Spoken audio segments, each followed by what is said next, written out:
in me. Um, I always say that the right from the time of birth of a person to the time of his death is regulated by law. And this is a clear example.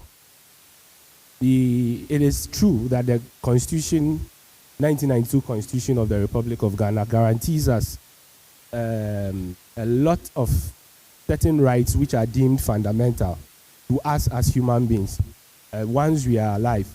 And this includes our fundamental right to freedom of movement. And as a church, we also have this right to associate, right of association. And if you realize, since the outbreak of this pandemic, these rights have been curtailed in a way. And especially the right to freedom of movement. And once it's a fundamental human right guaranteed by the Constitution, it cannot just be curtailed or taken away from us. There is therefore the need for a procedure to be followed in order for this right to be restricted or curtailed. And that is exactly what the President and Parliament has done. And that is clearly manifested in the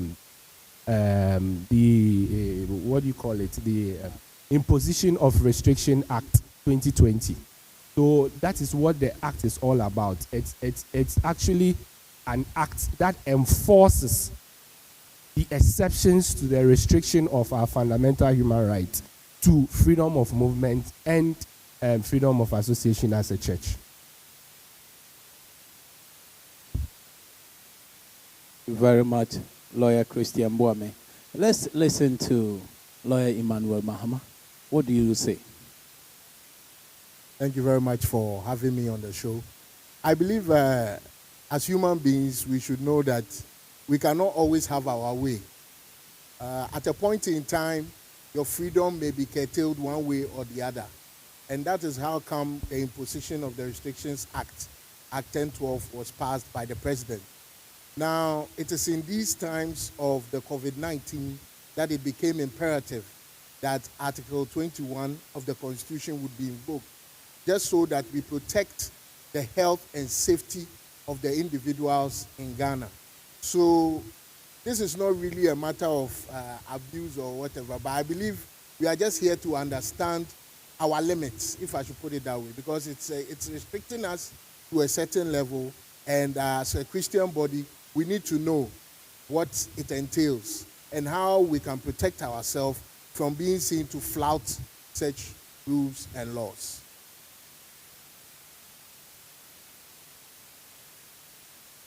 Encourage you, viewers all over the world. Our team are ready to pick up your questions. If you have a question to ask them, please feel free, and then let your questions come through. Post it on the comment section. It will be picked for us, and then the lawyers will give you answers to these questions.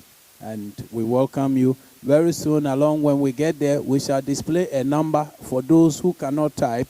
We'll allow a call-in session in the course of the show, so that those of you who cannot write, you can be part of this program. Thank you. Lawyer, so what are the implications if we go against this imposition? First of all, before I tackle the issue of the implications, we need to understand one thing, which is the seriousness we need to attach to this particular law. Because it is a law that has been passed through an authority from the Constitution, which is the supreme law of this republic. And for that matter, we should not think it is just a usual or a normal law that has been passed. If you read carefully the Imposition of the Restrictions Act, it properly spells out what restrictions that needs to be imposed on us. and it actually spells out which territory and who are those who are affected by these restrictions.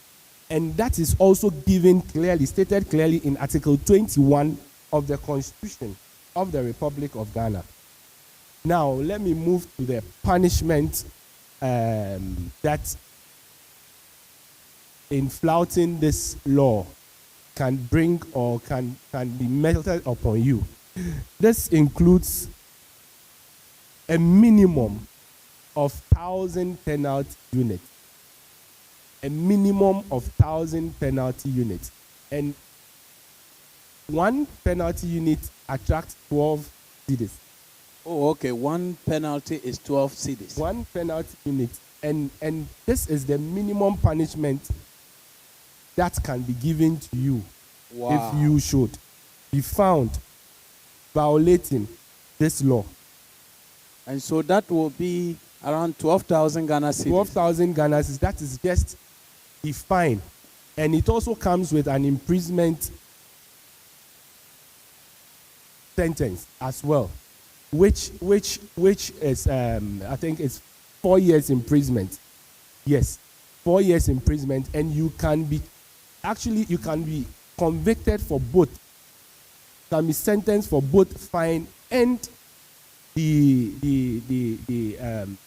4 year sentence, and that is the minimum. And that means that you will pay the 12,000 Ghana cedis, and then you still go to prison. Exactly, and wow. serve time in prison. We should not take it as a joke at all, especially we Christians. I know Christians are law-abiding citizens, and we should take it serious. It is not just a joke. I was watching TV 3 days ago, and I someone was being interviewed, and she said she just came out to come and see whether the restriction is working or not. She wants to see whether it is being taken serious. And these are some of them, because when you are caught without any justification, you fall under this punishment. However, the good news is there are exceptions. Okay. There are exceptions to these restrictions, which we'll be tackling as we go on. All right. Okay. Okay. So, yes, coming to just still on if people go against this imposition, before we go into the rest of the discussions, and looking at, is it part, we have seen some videos circulating around, is it part of the punishment for the police and the military to be beating people on the street, as per the videos we have seen? I saw one guy, there were two, the military stopped them, and then he began to whip him. And then the guy got angry and gave him a slap. And then he was being chased. And then later on they caught him. I can imagine what this guy is going to go through for slapping a military officer. So this punishment, I mean, lawyer, can you tell us more? Right. I believe we can be sitting here and we may have a laugh about it, but it's a very serious issue. It's a very serious issue. No government institution, no security agency has been given the power to publicly punish and humiliate people. Not at all. I believe it was 2 days ago that the Chief Justice of Ghana appointed at least, 28 courts across the zones where the restrictions are taking place to handle cases on criminality. Now, these courts are supposed to expend justice. So if you feel that somebody has flouted the law, just arrest the person as per what you are told, and also arraign the person before court. That means these courts are going to be running as expedient fast-track, quote-unquote, courts. So if they feel that somebody has flouted any rules or has flouted any laws, they should be able to arraign them before the proper body. At no point in time do you tell a person, do masuye de mentiase. I mean, if the person has even flouted the law, the person is still a citizen of Ghana. So you need to put the person right. From all the news that we've heard, we can see that the Ghana Armed Forces even issued a statement saying that I believe one officer who is involved has been called back to the barracks, but the rest are all false. So at this point in time, I think it is also good to educate the viewers that as many of us who are digging up old brutality videos, quote unquote, of the military, or maybe people who have doctored videos to, create some sort of fear and panic, is really not necessary. At this point, we all need to be Ghanaian enough in order to respect the law, stay in our zone, come out when we are supposed to, go only for the essentials we need, and come back home to our beloved ones, so that we do not spread the disease. Okay. Lawyer, just still on that one. Don't you think that people don't really understand what this imposition is all about, the reason for it? Don't you think they don't understand why the president of Ghana passed these two laws? That's why they are doing that. And can you tell us why all this? Personally, I think enough publicity have been done. Okay. The problem is the problem actually is the means, the mode, and the targeted groups. You see, Ghanaians as we are, the fact that there are a lot of people following social media doesn't mean every Ghanaian goes on social media. Okay. Yes, so we should have a way of reaching these other persons with the imposition of Restrictions Act, the consequences of not complying with it, and the punishment thereof. Because if you look clearly at the objective of this act, it is for our own good as citizens. And let us not joke with this pandemic.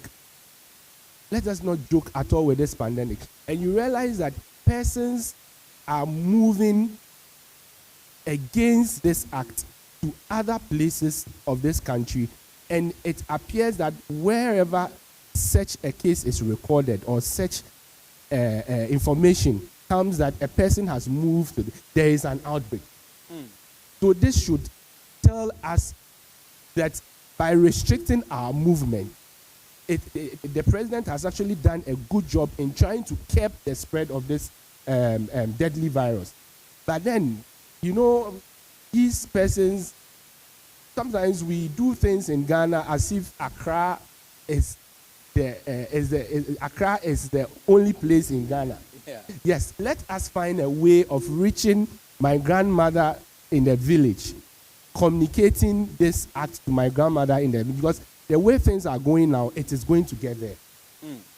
How are we prepared to manage the situation there by letting them know that when you move from here to here, that is when the virus also moves? Okay. Let us not just concentrate on the cities. Let us move outside the capitals and the cities in order to try and make known this particular imposition of the Restrictions Act. Everybody in this country. To add to what Lawyer Christian just said, you know that the Act 1012 that we are talking about, the object is there, and I will crave your indulgence so that we read it. That's the section 1. Yeah. It's clear.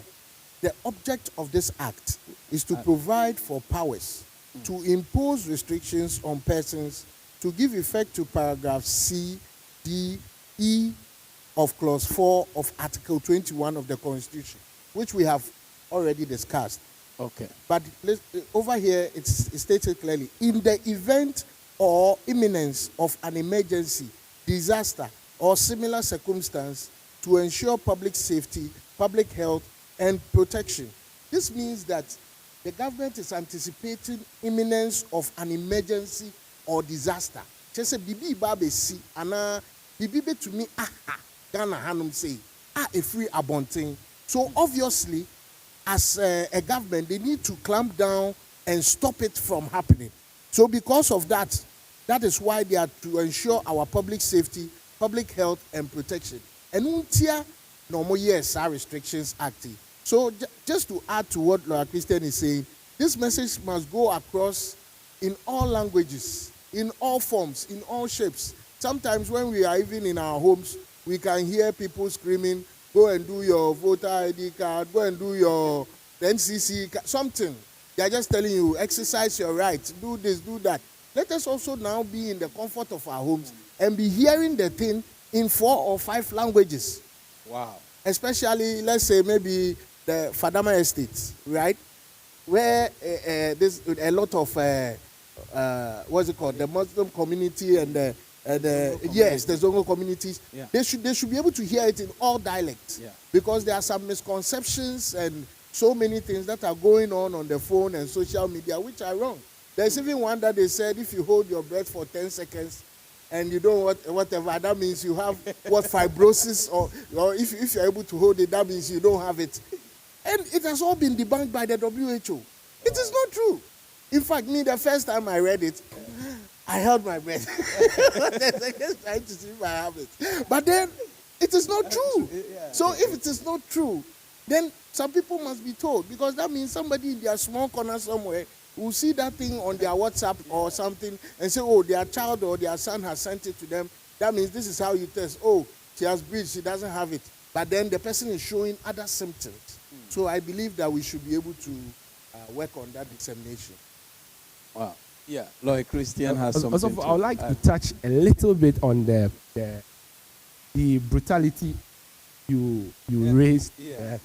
You see, legally, per the Constitution, again, the Constitution frowns on torture and inhumane treatment. And clearly you realize what was being done on these persons amounts to torture.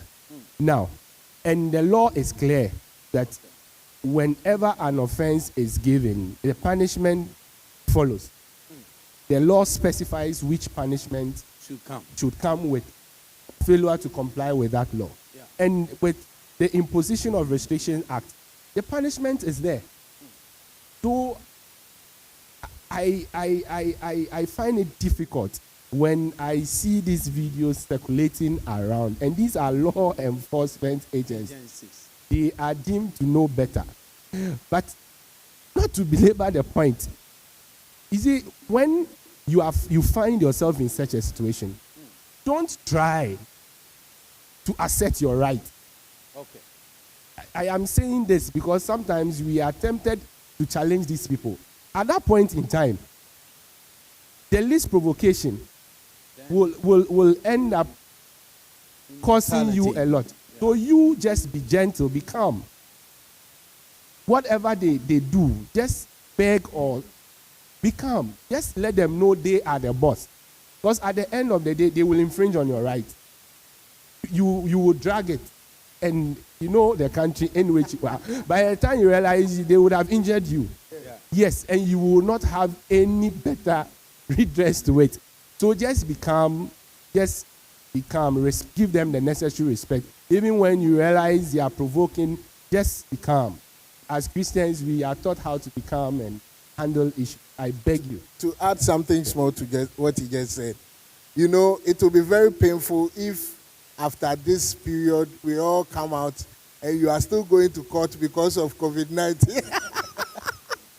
More especially if the case lingers to 2021. Yes. And when you go to court, even the judge will ask you, my brother, you are still here. You get me? I don't think it's right. Respect the law. That's it. Okay.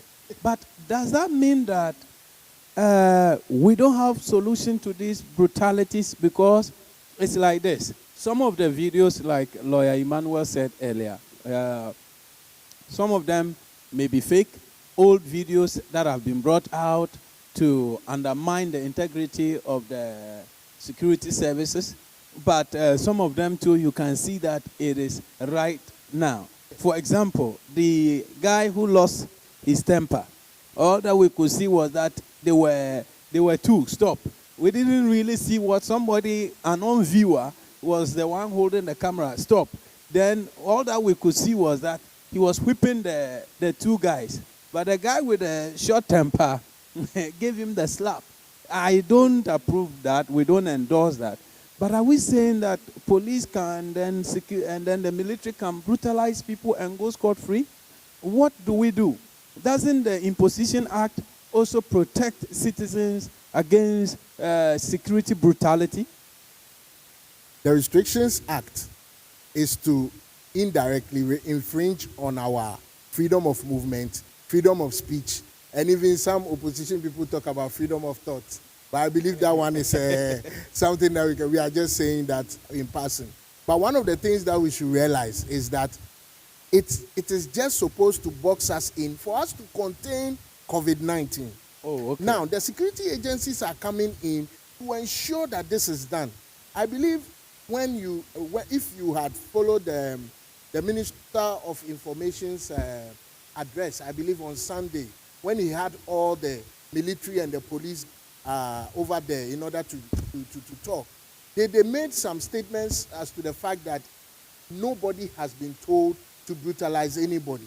Okay. So as far as they are concerned, the police are coming in for the checks, the necessary checks to contain people in their homes. And one of the journalists eventually asked that they hadn't heard anything about probably other petty crime that may go on during this period, like armed robbery or maybe stealing and all of that, because they seem to have centered only on roadblocks. And roadblocks are one of the major things to stop people from entering other territories. So basically, that's what they are supposed to do. But as you can see, there's a thin line. In everything, there's a thin line. We were, this morning, I came out, I saw that people were sitting down, not even social distance, together, and they were chatting. You see, people are just walking around like there's nothing at stake. That is why they now go community by community in order to tell them, stay in your homes, stay in your homes. Yesterday, I witnessed one right in front of me. I was in the car, and then the persons were going, they stopped them. Then they told them to do the Masuya thing or something, and then they started, they just ran off because they know the right thing, but they won't, as Ghanaians, it's a sort of mentality. So I believe sometimes they just introduce these things in order to make them feel a bit humiliated. Maybe a young man, you have a nice, following in that neighborhood. And then immediately when they do that to you, you are so ashamed to now come out. So something like that will cause the person to stay indoors or to do the right thing. So they are not endorsing. And just as I said, immediately it happened, the Ghana officers have recalled one of their people, and also the others. They are saying report such things. If you see such things, report. And also, if those people arrest you, don't beg, because you have also flouted the law. You know that as Ghanaian as we are, immediately we flout the law. Oh, police me pacho, me pacho. So they start begging, And then the security agencies who rather have pity, when they say, okay, do 6 or 5 push-ups and run out, and you can go, then they say that you are brutalizing me. Meanwhile, the police who has seen you there, walking, must arrest you. The thing is must. It's not even like should, or he will ask you, where are you going to? If you don't fall in any of the categories, he must arrest you. Okay. Wow. So, what are the categories of this Act 1021? Yeah. So, Lawyer Christian Wood, take us through we that. initially The mentioned categories. we initially mentioned that the restriction imposed on certain territories in Ghana is not absolute. If I say it's not absolute, it means there are some people who must definitely be exempted. There are these persons who provide essential service. And the Act states it clearly. If I will be allowed to read from please. the Act. Yeah, please read. We are reading the Act. Under the definition or the interpretation section.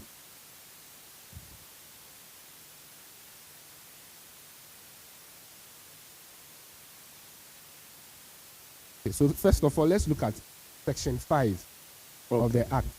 It states, where the circumstances make it expedient not to impose a restriction on certain persons or geographic areas under subsection 1 of Section 2, the president may, by an executive instrument under that subsection, provide for an exemption. Very well. Now, if you read the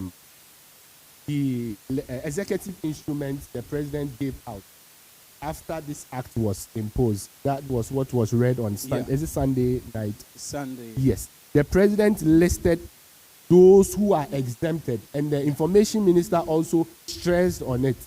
And as we go on, we will be looking at the executive instrument. But then if you go further and you look at persons who are not included, Section 2 of the Act, imposition of restriction. The president may, acting in accordance with the advice of the relevant persons or bodies by executive instrument, impose restrictions. Specified in paragraph C, D, E of clause 4 of Article 21, which we have read. Now, subsection 2 says, an instrument made under subsection 1 shall include provisions in respect of a specific restriction. You know, the act is clear. It gives what restrictions we are giving. Okay. Now, the duration of the restriction, very, very important, from when the person whom the restrictions are directed to. Because you can't come out with such a restriction directing to this same security services who are to ensure that we comply with the restriction. It says the geographical area to which the restriction applies. Well, that is why they have now started with Greater Accra, Greater Kumasi, as the president said, and some part of Kaswa, and I think some small part of Kumasi and some small part of Eastern region, and then any other matter incidental. Now, Section 3, circumstances for imposition of restriction. That one, we have also looked at it for the purpose of health, ensuring that there is no spread of disease and pandemic. Now, I want us to look at those who are exempted. Now, yes, those who are exempted. I want us to look at Let me help you there. I believe in the executive instrument, per 1, it talks about the restrictions on the gathering. So let's go through that one, since that one affects us a lot. Directly. Okay. So the first is A, public gatherings including conferences, workshops, funerals, festivals, political rallies, sporting events and sporting clubs, private parties and other social gatherings, nightclub, drinking spots and event centers, and religious activities in churches, mosques, shrines, and at crusades, conventions, pilgrimages, and other religious gatherings, and B, travel to Ghana. Wow. That's it. So basically, that is, and the exemptions. He lists. Sorry, Yes. He lists the exemptions under paragraph 4. Paragraph 4 paragraph is 4. where the exemptions are.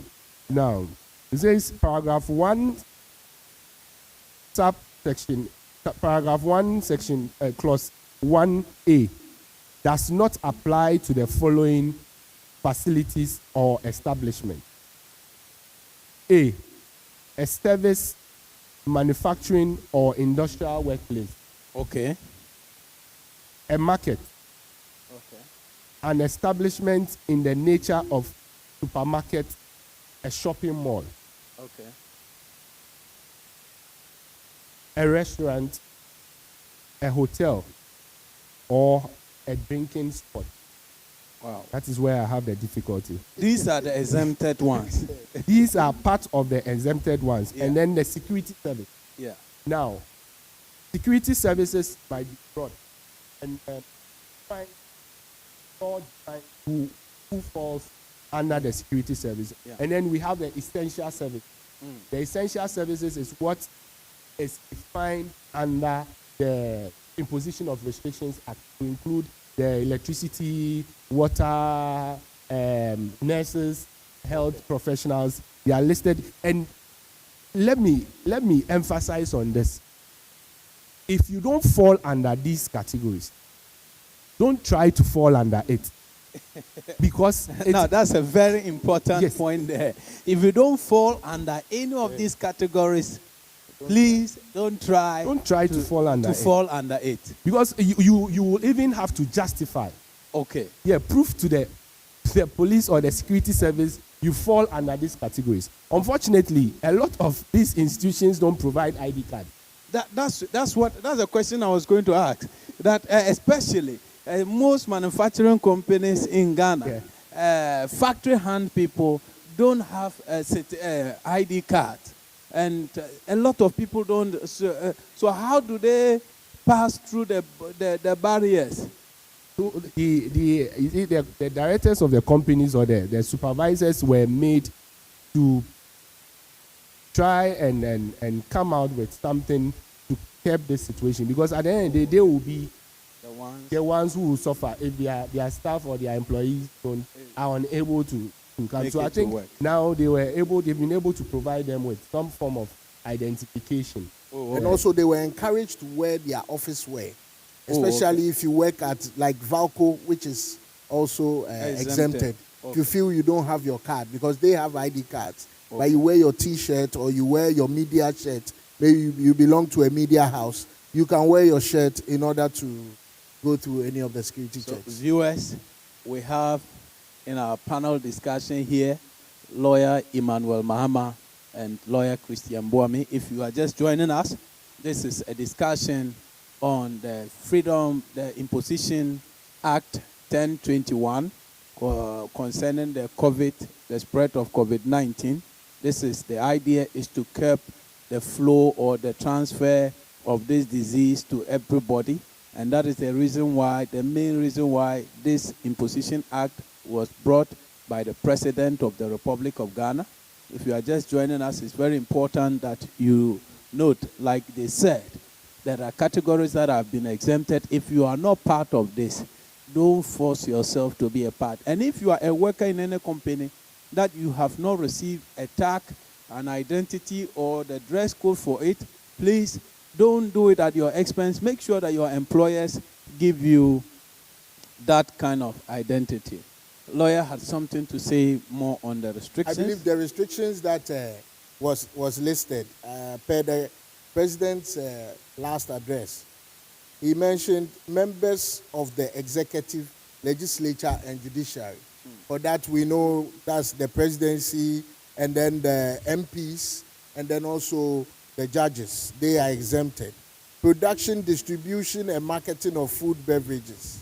So those who are into the manufacturing of food beverages are allowed to carry on and also distribute it, because they are essentials that we will need whilst we are on lockdown. Also, pharmaceuticals, medicine, paper, and plastic packages. I believe we can't overemphasize that. For that, we really need them at this point in time. Also, environmental and sanitation activities.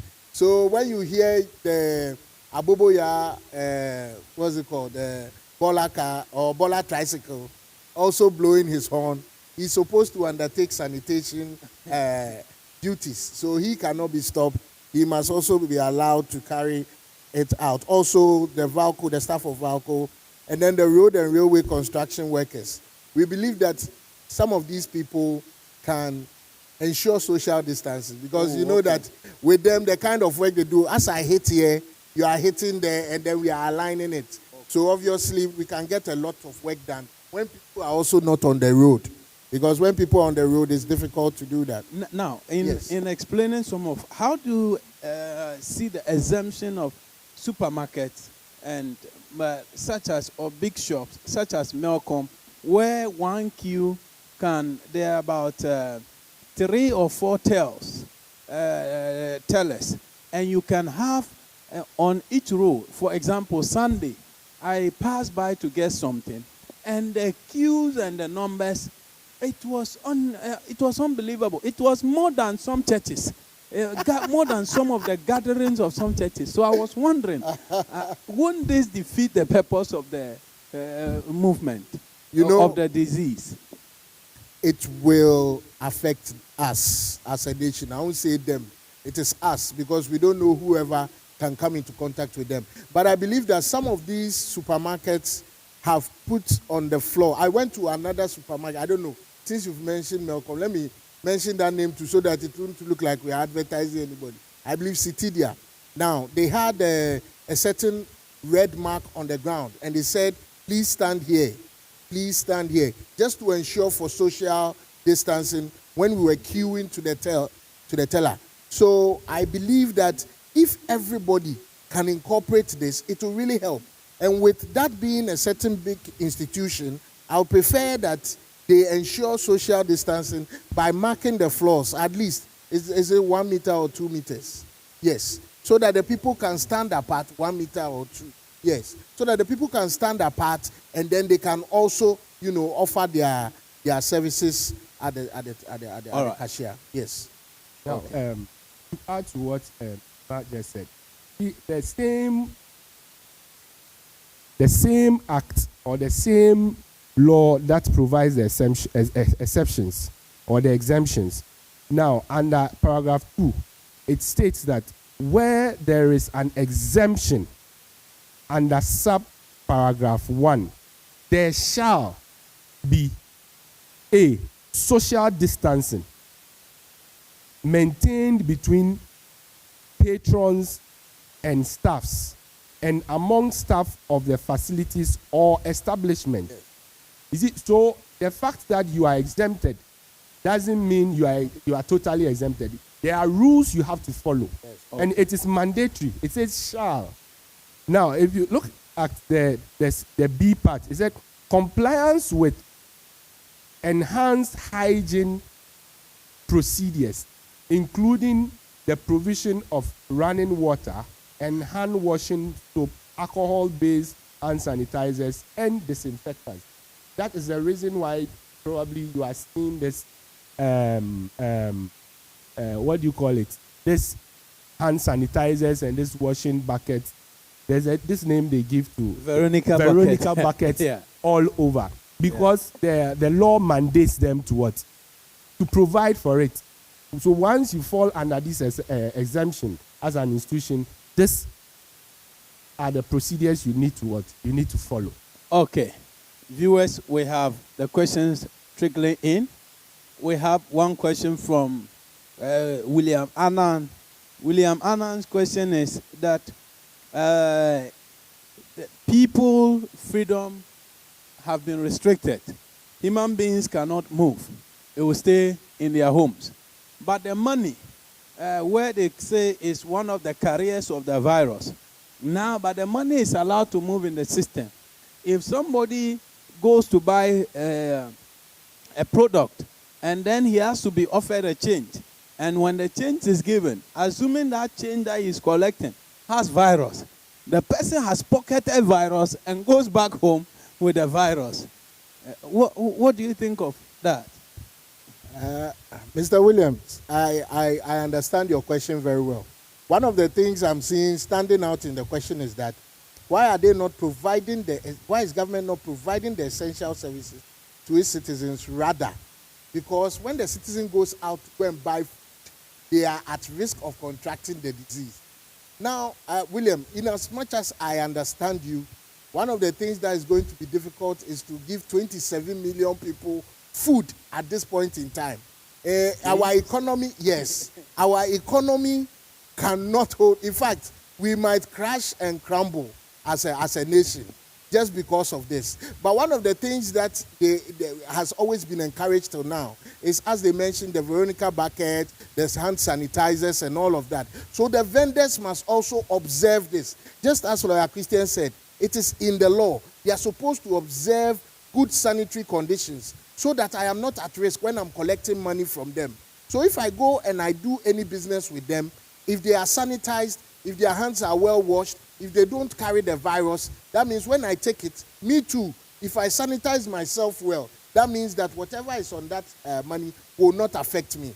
That is why they left all those people open, that you can go and get your essentials. But for them to provide essentials for everybody, my brother, you know that some house will get, some will not get. In fact, when you go to any of the slums, when I think in Nigeria they call it face to face, because when you come out of your house, you are facing somebody else in their own house. So it's like if you give one family here, you can't give another. You definitely misstep some people, which will not even be democratic in its own self. That is why we are also supposed to observe the washing of hands for 20 seconds with soap, and also to sanitize ourselves as and when. So whenever we go out for those quote-unquote essentials, let us take care of our sanitary conditions as well, because we do not know who we are dealing with. Yes. I don't know if Lawyer Christian has... Yeah, the government has actually brought in certain measures that have actually reduced the exchange of monies. If you remember, I think last week they brought this e-commerce thing where they have actually instructed the banks to do more of this mobile money transactions than bringing out physical cash where people will be having to touch monies or exchange money. So your phone is there. You are always with your phone at any particular point in time. A lot of these vendors, they have mobile money. So in trying to avoid touching physical cash that might end up causing you to contract this deadly virus, you can always have your digital money or your mobile money where you do your transactions via your mobile money wallet so as not to touch the money. And the charges have been drastically reduced. They have drastically been reduced for the purpose of us focusing more on doing e-transactions. Wow.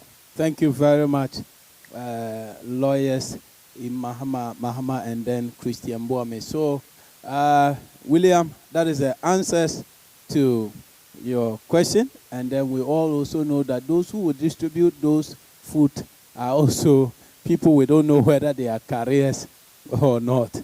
And so, at a time like this, we need God. And William has a second question. Lawyer, what is your answer to William's second question? But before that, we have received a question from... we'll ask this person to rephrase his question and send it to us. Mia Tariq. You said we should state about something? Yeah, and so can you make it clearer for us so that we can answer you? Looking at it now, we may not be able to get the time to go and then investigate about that and give you answers. So feed us with the necessary information you want, and then we'll give you the answer. Let's go to the second question from William. William's second question is this. Why is the government not providing the essential services to its citizens? Second question. Why should the government say all persons who will die as a result of the sickness will be buried by them? Which law gives them that right? Now, which law gives the government the right to bury people by themselves? And then that also, I think I came across something in the news that one of the country, they had their people dying in Ghana and they wanted the bodies to be transferred to a private morgue or so, but the government refused. So where does the government get his powers for all this? You know, per the laws in Ghana here, if I should put it, per case law, rather, when a person dies, the body belongs to the family.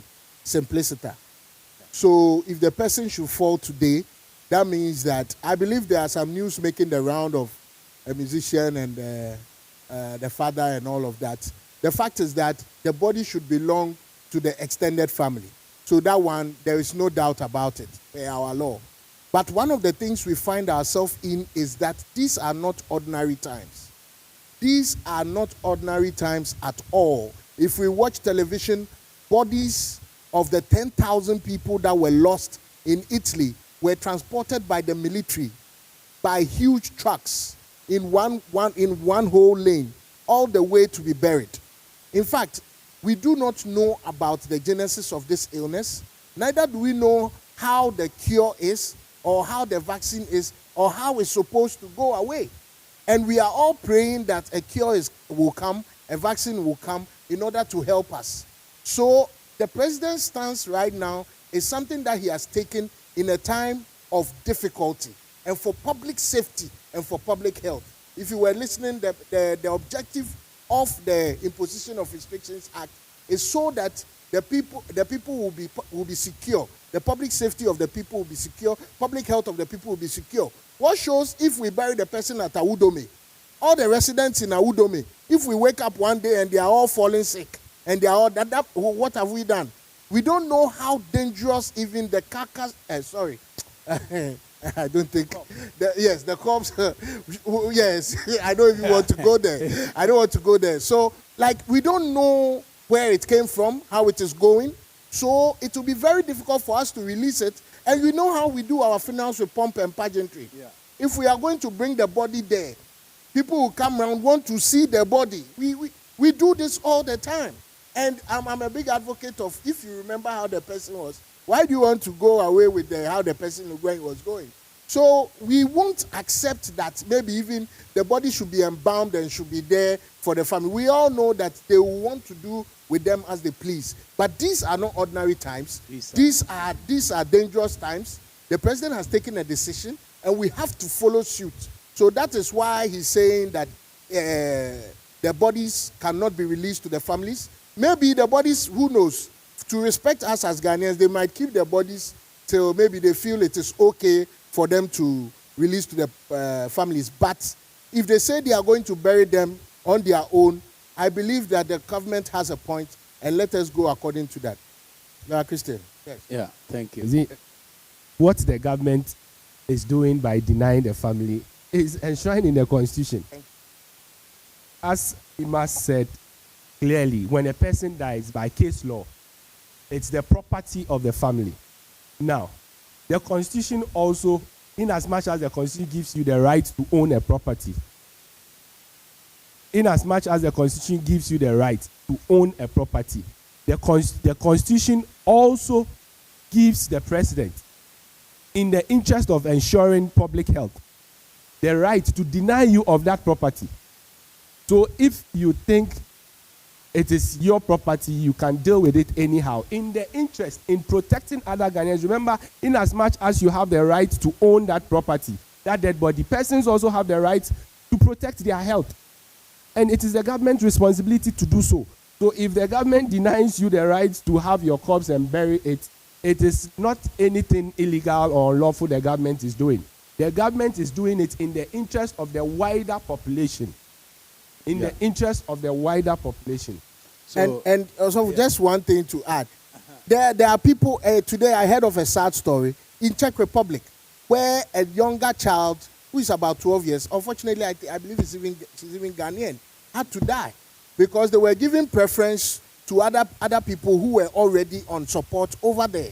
So this is one of the things, these are dire times. Even in Italy, the elder population, when you come and you are older, they don't attend to you. They attend to the younger people just because they want, so these are serious times. In times past, or let's just say maybe 4 or 5 months ago, that would be a human rights infringement, or maybe a medical malfeasance. But as it stands right now, it is helping the wider good. So nobody is going to change such a thing. Good. So viewers listening to us from all over the world, at this time we all need to support the President of the Republic of Ghana in these decisions that he's taken to ensure that COVID-19 does not kill so many people. All these things are the best interest of all of us as Ghanaians, so that the death rate can be minimized and the spread can be minimized. And like they said, this is for our own interest. And we have a comment coming from Clement Asarifimpong. Please, I think we should take this opportunity to encourage parents and guardians to put in more efforts to give our children more education on personal hygiene. So personal hygiene is very, very important at this point in time. And that is the reason why you must always have your sanitizer. We have our sanitizer right here on our table. And then we encourage everyone to ensure hygiene and ensure that you are protected. Now, we have some few minutes to go, just about 7 minutes to go, and then we are going to look at this. I have this question. In the event that this imposition of restriction of movement fails, as we can see, like lawyer earlier on cited, somebody just walk out and you ask him, what is it? I've come out to see whether it is true. And then I say, you see people loitering around, and then it's like people just want to dare the law and see what will happen. Now, if we don't achieve the results, the president's expected results that this movement should be restricted so that the spread can come down. If we don't achieve it, what is the likely action that the president will take?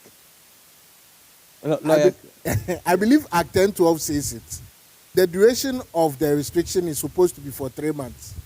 So let us see. No, 2 weeks. Wait, let me put this. Okay. The Act itself. The act itself is 3 months. It has 3 months. But then the imposition was for 3 weeks. Yes, the movement. Yes, so there has been 1 week already observed by the school children and the whoever who were home. And then the main one that he put everybody down and said, everybody go home. Yeah. Only people who sell food and other exempt people should go around. Yeah. So one of the things that may happen is that they are looking that it is in stages. Okay. We are now, I should say stage 1 or stage 2.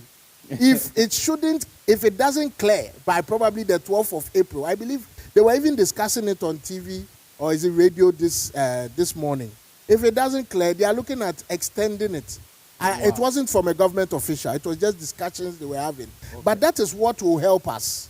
As far as we are concerned, as law-abiding citizens and as Christians as well, we should just obey the laws, obey the rules and instructions, endure this duration. Because they believe that maybe within 3 months, we can contain the situation.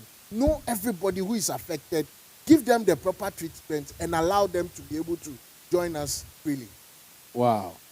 Thank you. Lawyer Christian. In the unlikely event that this imposition of restriction doesn't work, I think the best thing is to extend it.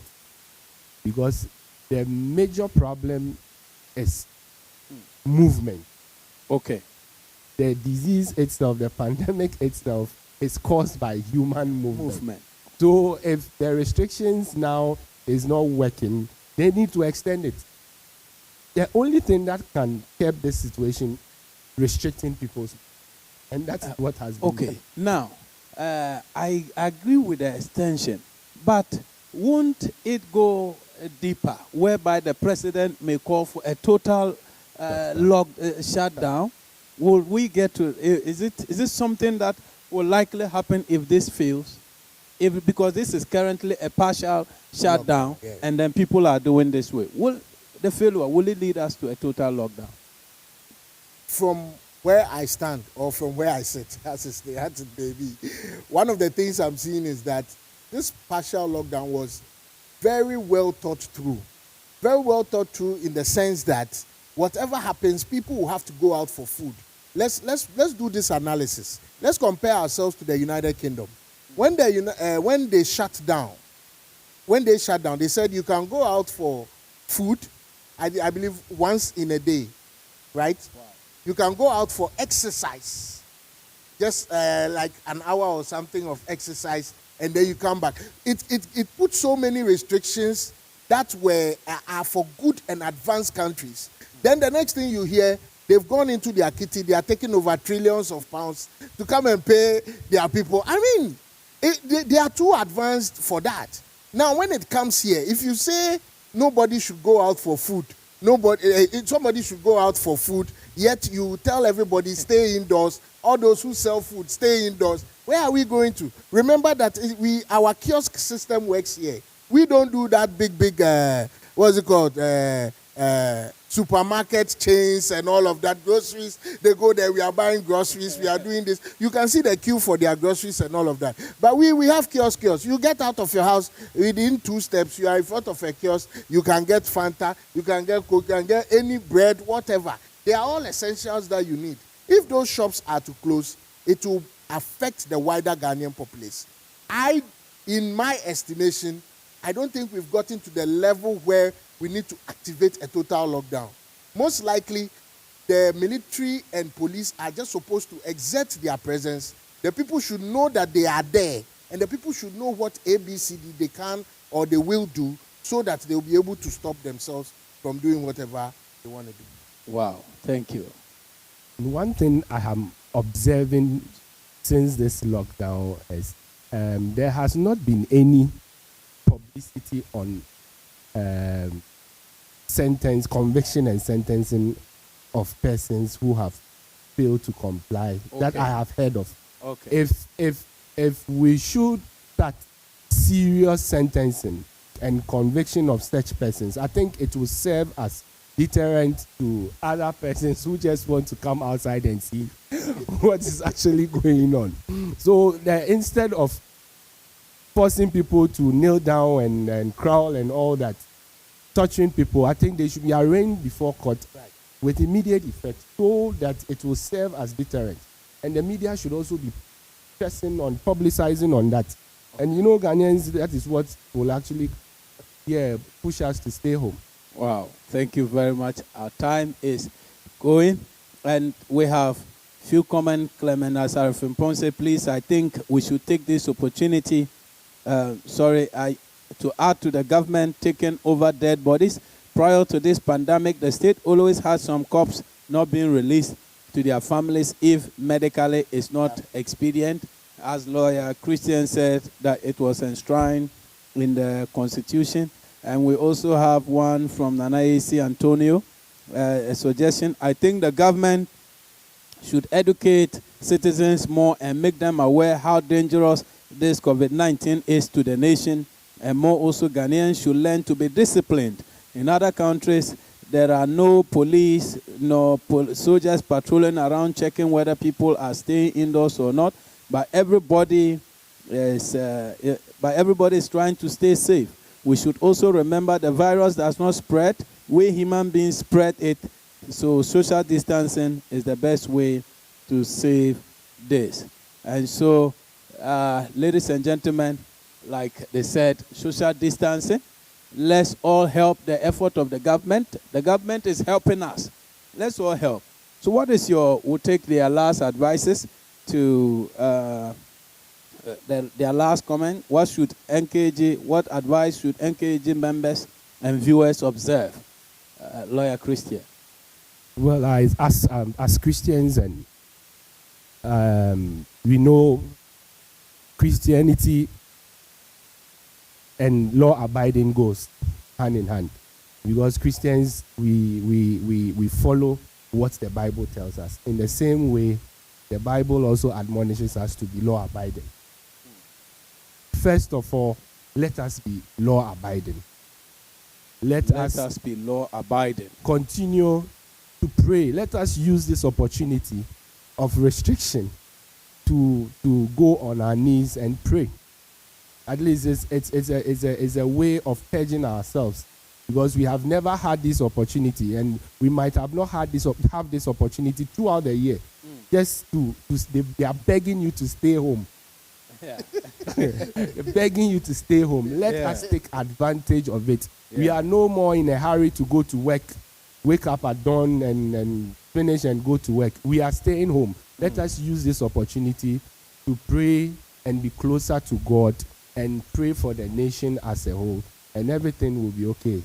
Okay. Lawyer, your last advice, and in your advice, can you just address William's question regarding rights? Whether he has the right to demand government to provide him food in this lockdown period.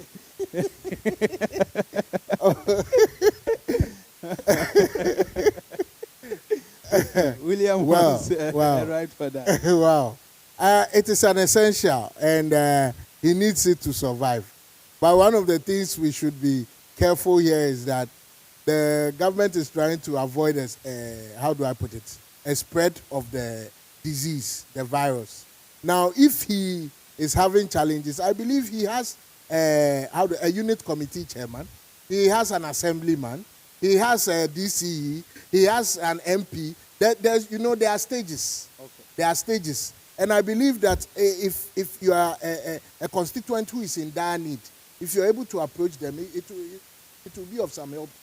Because sometimes we know that we cannot have everything, but the people can just be magnanimous enough. But the restriction there, it doesn't give any room that they are coming to give you food. Yeah. Yes, there are Christians. All right. So briefly, our time is up and we'll be closing very soon. Yes. I want to add quick one. It's a suggestion. Yes. The punishment that comes with failure to comply with the Imposition of Restriction Act. I think if Parliament will have a little amendment on it, because the purpose of this act is to prevent overcrowding. Yeah. Is to ensure social distancing. Now, if you have to be imprisoning these people who comply, because the person who flouts this law is someone who cannot afford this 1,000 penalty units. Yes. This 12,000. Yes. Wow. And definitely he's a candidate for in prison. And this is the time the government is even trying to free people from the prison. So if the punishment can be amended to include probably doing some social work, cleaning the gutters and this sanitation works, that will be better than this punishment. I find it very, very, very troublesome because it defeats the purpose of the act. Wow. Yes. Thank you very much. Even at a point, it was supposed to be about 300 or is it 200 penalty units in the bill. And then when it went to Parliament, you can see the parliamentarians, they know their people. So they said, no, let us make it 1,000, maybe to deter people. But you know what is on paper doesn't scare a Ghanaian. The Ghanaian is scared of what he sees. So if the police are around and the military are around to enforce that, that should happen. But I think on my final comment, just as Lawyer Christian said, what we can do as Christians now is to pray. What we can do now is to go on our knees and pray.